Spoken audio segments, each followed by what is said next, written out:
Exercise without overload is worthless. It's a waste of time. Exercise with overload is difficult. Започни като хванеш лоста с надхват, ръцете трябва да са малко по-широки от раменете.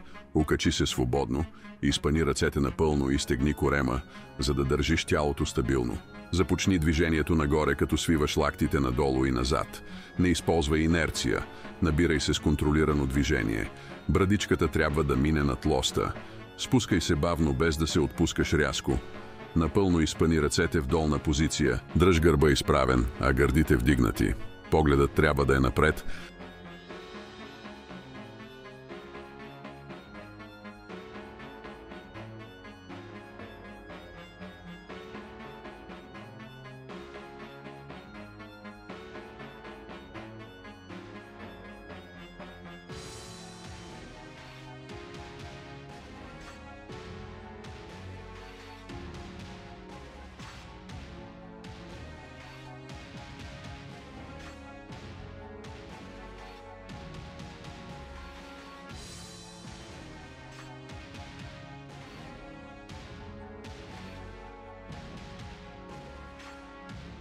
Когато щангата премине коленете, изправи се напълно, но без да се навеждаш назад.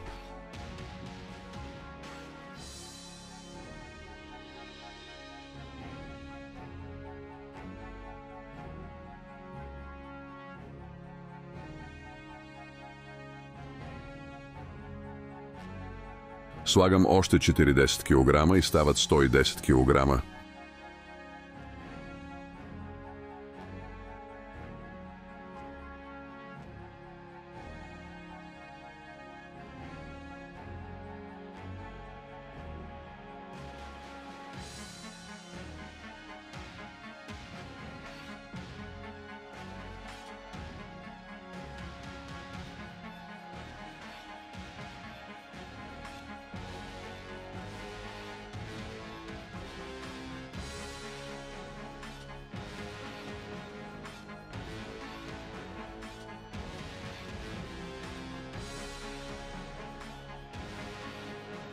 Правя 4 серии до отказ.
Ако работите със свободна тежест, застани с крака на ширината на раменете, а лостът трябва да е пред теб на пода.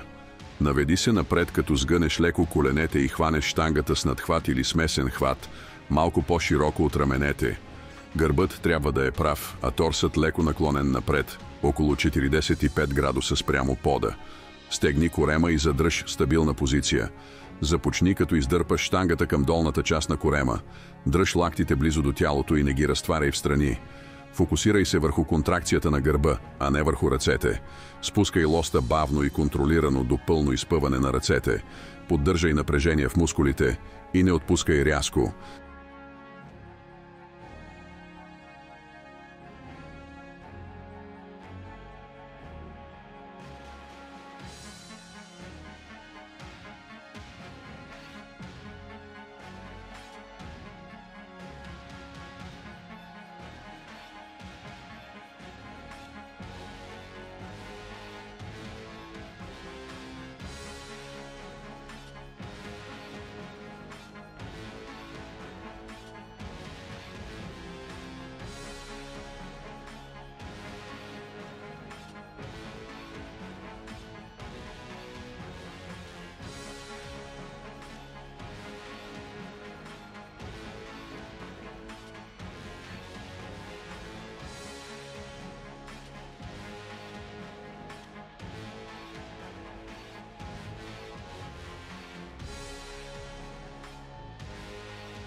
Издърпай ръкохватката към долната част на корема, като свиваш лактите назад, дръж лактите близо до тялото и не ги разпервай в страни. Стегни мускулите на гърба в крайното положение и задръж за секунда. Бавно изпъни ръцете напред, като усещаш разтягането в гърба. Поддържай контрол върху движението, без да отпускаш тежестта рязко.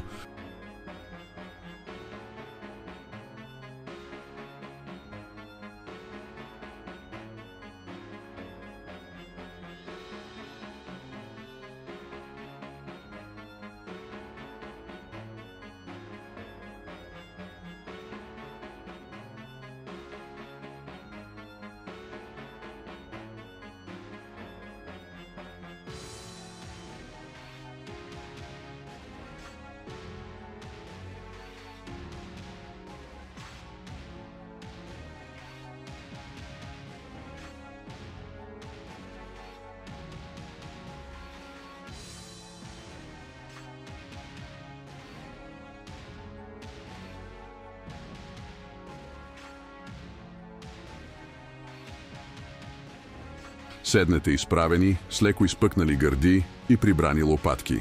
Главата е в неутрално положение, погледът е напред. Избягвайте прекомерното накланяне назад или напред.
Застанете изправени с крака на ширината на раменете.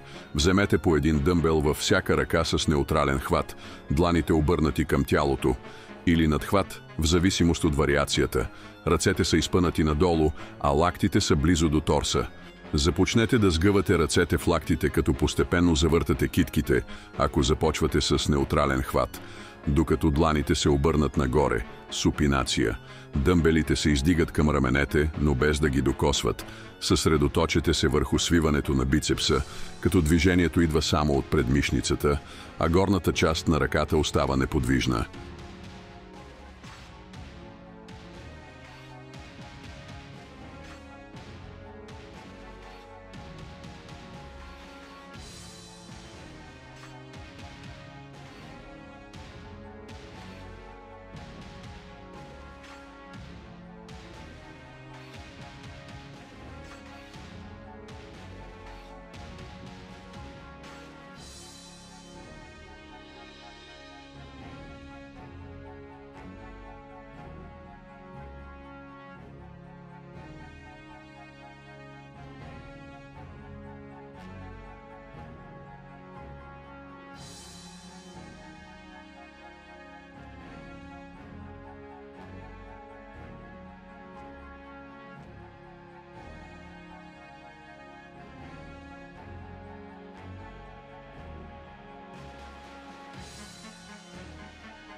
Застанете изправени с крака на ширината на раменете. Хванете по един дъмбел във всяка ръка с неутрален хват. Дланите са обърнати една към друга, а палците сочат напред.